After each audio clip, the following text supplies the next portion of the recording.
ওয়াকআপ নিয়ে আমরা নাকি কিছু করিনি, এটা সম্পূর্ণ মিথ্যে কথা। শুনুন, সব ধর্মের কিছু গদ্দার থাকে, কিছু কুলাঙ্গার থাকে। কেন্দ্রীয় সরকারের এই স্বৈরাচারী মনোভাবের বিরুদ্ধে বিধানসভায় আইন পাশ করেছিলাম, জোর করে অবৈধভাবে ওয়াকআপ প্রপার্টি কেড়ে নেওয়া যাবে না। হয়তো কয়েকদিন কিছু দুষ্কৃতী গুজব রটাচ্ছে রাজ্য সরকার কালেক্টরের খাতিয়ান নম্বর 1-এ ধর্মীয় স্থানগুলো মসজিদ, কবরস্থান ইত্যাদি নথিভুক্ত করা হচ্ছে, সম্পূর্ণ মিথ্যে কথা। আমি আপনাদের সামনে দাঁড়িয়ে বলছি মিথ্যে কথা। শুনুন, সব ধর্মের কিছু গদ্দার থাকে, কিছু কুলাঙ্গার থাকে, যারা বিজেপির টাকা খেয়ে মিথ্যে প্রচার করে। সোশ্যাল নেটওয়ার্কে সব বিশ্বাস করবেন না। জগন্নাথ ধামও করি, আমি তেমনি মুসলিম বেরিয়াল গ্রাউন্ডেরও প্রাচীর কবরস্থান তৈরি করে দিই, মাথায় রাখবেন।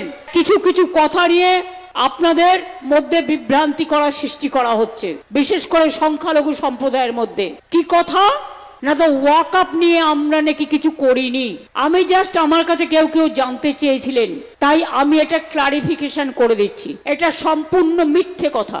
আমরা সরকার থেকে বিধানসভায় কেন্দ্রীয় সরকারের এই স্বৈরাচারী মনোভাবের বিরুদ্ধে বিধানসভায় আইন পাশ করেছিলাম, জোর করে অবৈধভাবে ওয়াকআপ প্রপার্টি কেড়ে নেওয়া যাবে না। 2, মনে রাখবেন, আপনারা ভালো করে জানুন, 82,000 ওয়াকআপ প্রপার্টির তথ্য ইতিমধ্যেই আমরা আসার আগেই কেন্দ্রীয় পোর্টালে ছিল।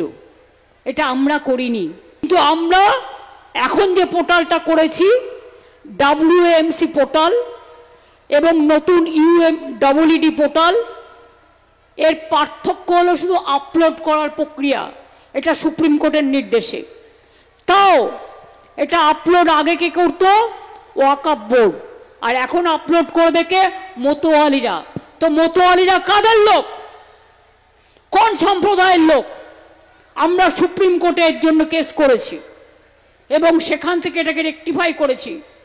মতোয়ালিরা আপলোড করবে করে স্টেট গভর্নমেন্টের ওয়াকআপ বোর্ডকে দেবে।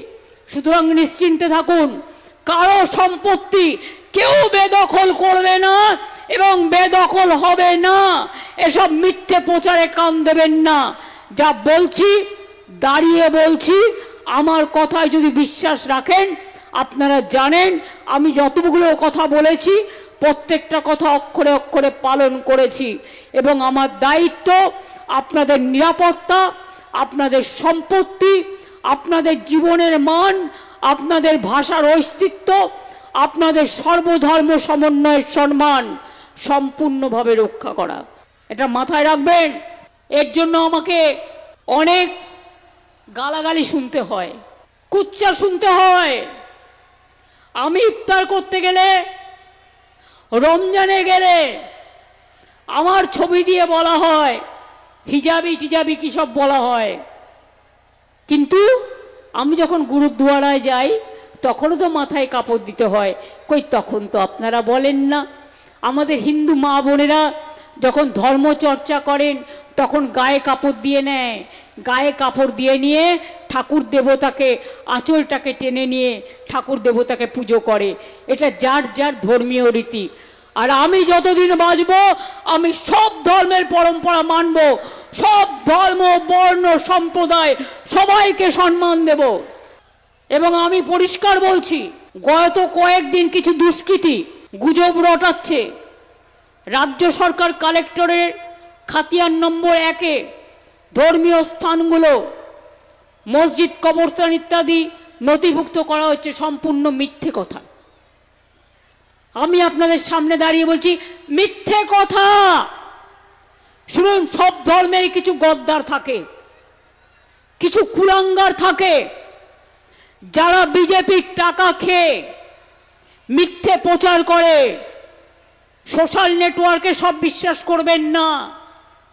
মনে রাখবেন, এখন এআই বেরিয়ে গেছে। এআইটা কি?